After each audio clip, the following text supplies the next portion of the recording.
So today I am at the Audi Volkswagen headquarters in Herndon. We're driving the 2018 Q5 and SQ5 now, and my driving partner is, if you want to introduce yourself. Hello Internet peoples, Michael McKibben with US News and World Report. And what is your title at US News? Whatever they want me to do.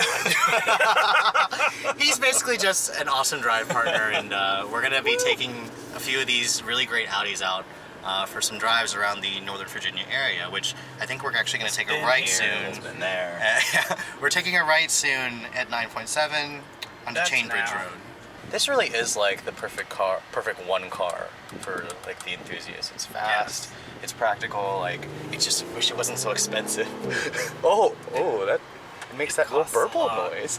Yeah, I put it into what dynamic. You call it? Dynamic mode. See, people get mad at me when I say the car farts. They're like, "Don't say it farts." It does fart. It's like, this is why I don't want a gas car. I don't want a farting gas car. Like, I love it when my car farts. I don't know, it's hilarious to me, but some of my viewers are like, "Don't say it farts, it burbles." I'm like, what's wrong with it saying it farts? It's funny. it's car fart.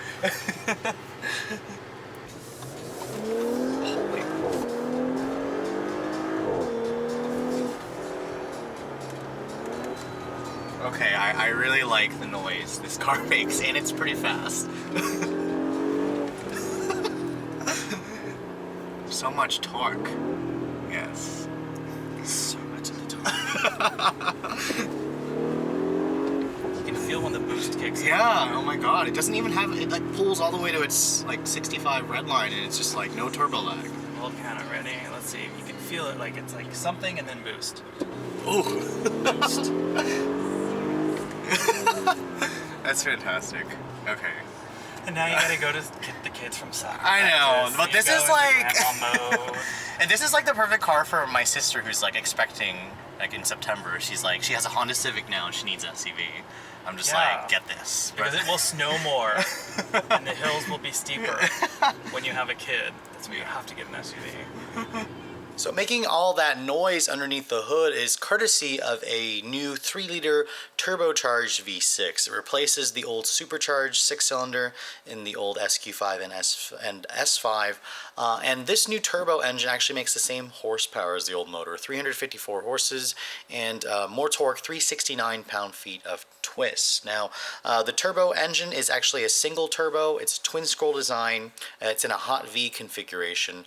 And it all runs through an 8-speed automatic transmission. Now, the SQ5 has always had an 8-speed versus the old S5 used to have a 7-speed dual clutch. So it's interesting that Audi went with the torque converter automatic. However, they said it has smoother shifts, gets slightly better gas mileage, it's a little bit more drivable in day-to-day driving. It probably goes more with the style of what the SQ5 buyer typically demands when they purchase a vehicle like this. Does it drive like what you expected from the passenger seat?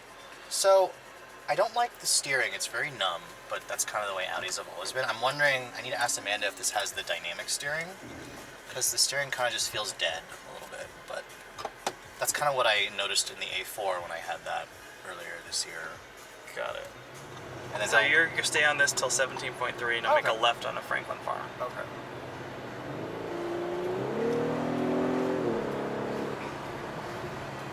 You know, it feels really soft still. Yeah, it does. Even though like it's in dynamic, I was expecting it to be Crunchier stiffer and a little bit.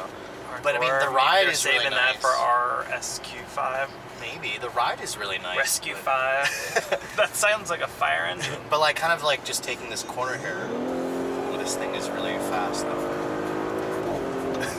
Oh, it does have a little more pickup. It feels like at speed than it does Yeah. at launch. I guess I need to floor it from a stop, but yeah, like the ride is very soft. Like even though it's in its sportier setting, it's still a very comfortable ride. Like I could just daily this in dynamic all the time, honestly. Yeah. It does shift really quick for just like an 8-speed torque converter. Really automatic. quick. It just sounds like the dual clutch couldn't quite handle all that torque, so they I think that's why they switched it. I mean, honestly, this transmission, it shifts really well. pretty much as good. I feel like it's actually smoother and faster than the 8-speed in the Vet. Honestly, like this is a really good transmission. The paddles respond better than the Corvette.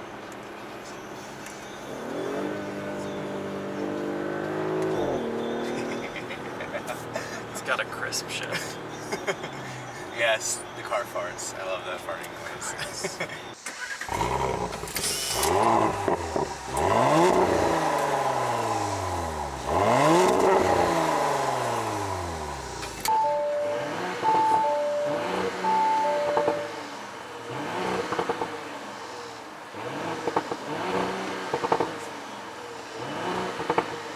So now we've switched into the Audi S5 Sportback, which interestingly enough, it's actually pretty much the same price as an SQ5.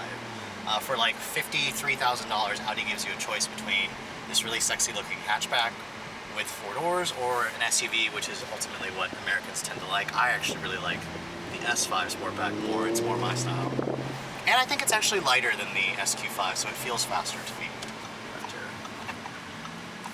This must have the dynamic steering because the steering doesn't feel quite as numb, and it's definitely heavier feeling than the SQ5. Let's see what our friend Monroney says. Dynamic steering, yes, for $1,150. So what does that get you? It's just, I guess, a quicker steering rack, and it's variable ratio. Okay, variable ratio. Yeah, so maybe it less just assist. It gives you more feedback because I feel like the steering is a little less numb. Tango red metallic. Yes. That's the color to get. Yes. People on the internet. Package. Fine Napa leather interior. Not just Napa, fine. So how much is this one? 68,350. 68,000, almost 70 grand. Wow. Right. Okay. What does the A7 start at? Like 68? Yeah, this is pretty much right on top of a base A7. Yeah. It's that whole conundrum of, do I get the loaded model below, or do I get the base model above? After driving both the SQ5 and the S5 Sportback, some of you are probably wondering which one I liked more. Well, if you guys know me, I'm more of a sedan hatch kind of a guy, so I obviously liked the S5 Sportback. I loved the look of the car. I loved the lighter feel. I loved how it was quicker. However, the SQ5 surprised me tremendously with very similar acceleration. I would have probably wanted to go with one that had the dynamic steering. Honestly, both are fantastic performance vehicles from Audi that are just ridiculously practical, really good looking, and if you can keep the options in check, they're relatively priced right. Just that $70,000 price tag of the S5 Sportback that I had was just really eye-opening and a little too expensive for my taste by like roughly $5,000. But as you guys know, this drive event was pretty short. I literally only had like an hour or two with each vehicle, which is why I'm doing this more of a shorter type review, more of a vlog style, since that's what you guys wanted to see. But just keep in mind, I will be eventually doing a full Redline review on both vehicles, so keep checking back. Keep following us on social medias to see all the latest press cars I'm driving. But if you guys are looking to see that, make sure you follow us on Instagram, Redline_reviews, like us on Facebook, and as always, keep subscribed to the Redline Reviews YouTube channel for all the latest reviews. Thanks so much for watching, guys. I'll catch you all in the next video.